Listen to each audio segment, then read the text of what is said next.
They said soul food was just fried chicken and mac and cheese, but not about Sunday's slow-cooked oxtails, recipes passed down in silence, preserving African American history in every bite. Smothered pork chops, a Southern black cooking staple, this dish turned simple ingredients into something special. During the Great Migration, families stretched food to feed many, with pork chops, especially cheap bone-in cuts, seen as a treat. The chops were seasoned, floured, and fried golden, then set aside. In the same pan, onions and sometimes peppers were cooked, deglazed with broth or water, and made into rich gravy. The chops were returned, smothered in gravy, and slow-cooked until fall-apart tender. Served with rice, cabbage, or mashed potatoes, it was more than a meal. It was history on a plate. Collard greens with smoked turkey necks. Long before greens became a health trend, Black families were simmering collards as both food and tradition, a practice rooted in West Africa. In the South, they became staples at Sunday dinners, reunions, and New Year's Day, symbolizing prosperity. Once cooked with ham hocks or neck bones, smoked turkey necks later became the healthier choice, keeping the smoky flavor. Washed well, the greens were simmered for hours with turkey necks, onions, garlic, pepper flakes, vinegar, and sometimes hot sauce until tender and infused with rich pot liquor, a broth often sopped with cornbread. More than a side, collards were nourishment, memory, and heritage. Sweet potato pie. In Black households, no Thanksgiving was complete without sweet potato pie. More than dessert, it was the matriarch's signature. Often only one person made it, a tradition passed down through generations. Rooted in West African foodways, sweet potatoes became a Southern staple, preferred over pumpkin for their warm, spiced comfort. Roasted for maximum sweetness, they were mashed and mixed with eggs, evaporated milk, brown sugar, vanilla, nutmeg, cinnamon, and a hint of citrus zest. Baked in a buttery, flaky crust, the pie was served plain and glossy, with the first slice always given to an elder. It was legacy, love, and history in every bite. Fried catfish. At Black family reunions, nothing brought people together like a fish fry, and fried catfish was the star. Abundant in southern waters, cheap and nearly foolproof to cook, it fed families well on a budget. Often marinated in buttermilk to tenderize and mellow its flavor, the fish was coated in seasoned cornmeal with cayenne, garlic powder, and paprika, then fried in hot peanut oil until golden and crisp. Served with hot sauce, white bread, and sides like coleslaw or baked beans, it turned a simple catch into a celebration, a taste of community shared by hand. Hoppin' John, a blend of black-eyed peas, rice, and pork. Hoppin' John carried African roots in Southern tradition.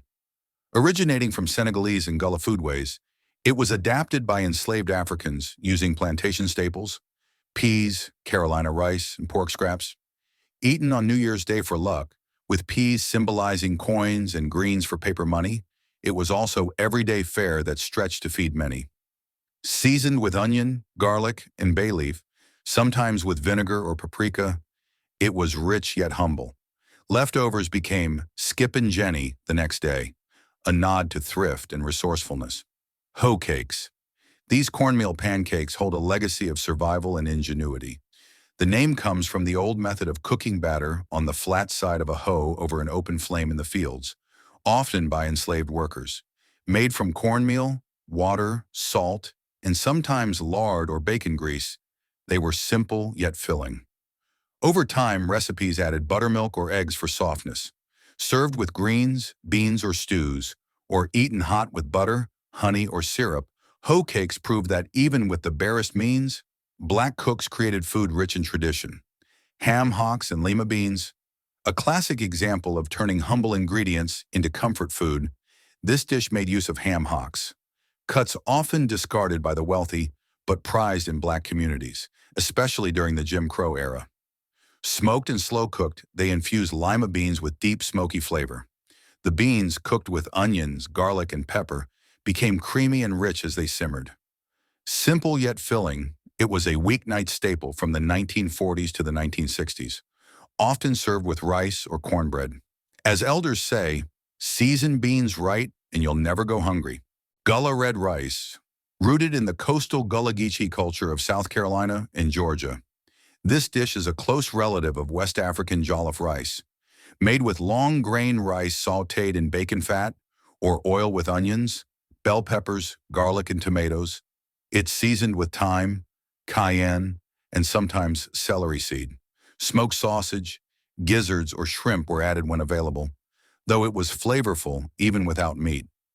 Often served at Sunday dinners or celebrations, Gullah red rice carried tradition, care, and heritage in every bite. Chicken and dumplings, born from necessity and perfected with care, this dish helped stretch a single chicken to feed a family. The bird was boiled with onion, celery, garlic, bay leaf, and pepper. Then the meat was shredded and returned to the rich broth. Dumplings made from flour, fat, and milk or water were rolled and cut into strips or rounds before simmering until tender. Whether flat, slick dumplings or fluffy biscuit-like ones, the result was always warm, filling, and comforting. A bowl of love meant to nourish both body and soul. Molasses gingerbread. Before white sugar was affordable, molasses was the sweetener of choice, giving gingerbread a deep, smoky richness. This version was dense and moist, spiced with ginger, cloves, cinnamon, and allspice, and often baked in cast iron for added flavor. A holiday favorite, it paired perfectly with black coffee or buttermilk, and leftovers rarely lasted long. Passed down without written recipes, it was more than dessert. It was a reminder of when sweetness was earned and every ingredient mattered. Oxtail stew. Once considered scraps, oxtails were transformed in black kitchens into rich, flavorful stews. First seared for caramelization, they were slow braised with onions, garlic, tomato paste, Worcestershire sauce, and broth, sometimes with allspice, thyme, bay leaves, or Scotch bonnet for Caribbean flair. After hours of cooking, the meat fell off the bone, and the marrow enriched the sauce. Served over rice or noodles, it was a Sunday dish, a labor of love that proved even humble bones could become something unforgettable. Chitlins, chitterlings. Made from pig intestines, chitlins are a polarizing dish with deep cultural roots. During slavery, enslaved Africans were given discarded cuts like intestines, which were painstakingly cleaned and slow-boiled with vinegar, onions, garlic, and spices. Often prepared by a skilled elder known as the chitlin queen, they were served mainly on holidays or special occasions. Born from deprivation, chitlins remain a link between past and present, a tradition both difficult and important to remember. Candied yams. A holiday staple, candied yams were usually made with sweet potatoes, a crop tied to African heritage. Sliced and layered in a buttered dish, they were covered with brown sugar, cinnamon, nutmeg, and melted butter, sometimes with orange juice, vanilla, or bourbon, then baked until tender and caramelized. Prepared ahead of time, their aroma filled the house before dinner. More than sweet, they blended beautifully with savory dishes on the plate, creating a flavor rooted in tradition and memory. Red drink, a fixture at reunions, church picnics, and Juneteenth celebrations. Red drink has roots in West African hibiscus teas like bissap and zobo, once used in ceremonies. Enslaved Africans adapted the tradition into sweet red beverages made with Kool-Aid, soda, or fruit punch, with the color symbolizing either bloodshed for freedom or pure joy.